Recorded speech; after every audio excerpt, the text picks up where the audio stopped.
আসসালামু আলাইকুম everyone, welcome to my Nadia cooking blog. আজকে আমি আপনাদের জন্য ক্রিসপি চিকেন বলস নিয়ে হাজির হয়েছি। তো প্রথমেই আমি 3টি আলু নিয়ে নিয়েছি। আলুগুলোকে আমি পানি দিয়ে ভালোভাবে পরিষ্কার করে নিচ্ছি, যাতে করে আলুগুলোতে ময়লা না থাকে। তো একদম ডলে ডলে ময়লা ছাড়িয়ে নিব। তো আলুগুলোকে 4 টুকরো করে নিয়ে সিদ্ধ করে নিব। দেখতেই পাচ্ছেন ফাইনালি আলুগুলো সিদ্ধ হয়ে আসছে। আমি প্রায় 20 মিনিটের মতো আলুগুলোকে সিদ্ধ করে নিয়েছি। তো নেক্সটে অফ ক্যামেরায় আলুগুলোর খোসা ছাড়িয়ে নিয়েছি। এখন আলুগুলোকে হাত দিয়ে ম্যাশ করে নিচ্ছি।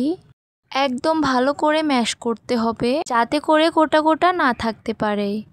আপনারা চাইলে হাত দিয়ে না করে গ্রেটারে গ্রেট করে নিতে পারেন। তো আমি আস্তে আস্তে করে হাত দিয়েই করে নিচ্ছি।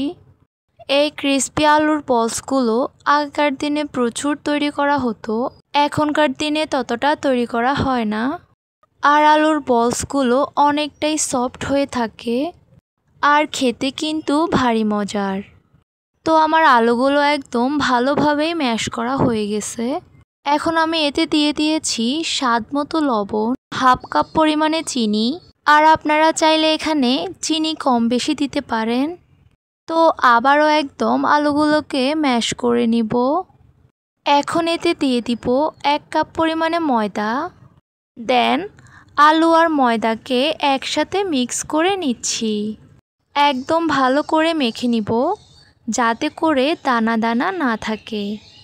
আর আলুর খামিটিকে যত বেশি মাখাবো, আলুর বলসগুলো ততটাই ফুলে উঠবে। তো মাখানোটা কমপ্লিট করলাম। এখন হাতে অল্প একটু ড্র নিয়ে ঠিক এভাবে হাত দিয়ে গোল করে নিচ্ছি। আর আপনারা চাইলে আপনাদের মন মতো বলসগুলোকে ছোট বড় করতে পারেন। আমি তো মিডিয়ামভাবেই বলসগুলোকে তৈরি করেছি। এই তো আমার বলস করা কমপ্লিট। এখন নেক্সটে চুলায় একটি প্যান বসিয়ে প্যানটিতে তেল গরম করে নিয়ে একটি একটি করে বলস সবগুলো দিয়ে দিচ্ছি। আর মনে রাখতে হবে চুলার আঁচটি একদম মিডিয়াম হিটেই রাখতে হবে, যাতে করে বলসগুলো ভালোভাবেই হয়ে আসে। তো আমি একে একে সবগুলো বলস দিয়ে দিয়েছি। এখন বলসগুলো যখন এক পাশ হয়ে আসবে, তখন একটু নেড়ে ছেড়ে নিব। যখন দেখব ঠিক এভাবে কালার চলে আসছে, তখন আলুর বলসগুলোকে তেল থেকে উঠিয়ে নিব। ফাইনালি আলুর বলসগুলো রেডি। আর একটা রিকোয়েস্ট, আপনারা একবার হলেও এই আলুর বলসগুলো তৈরি করে দেখবেন।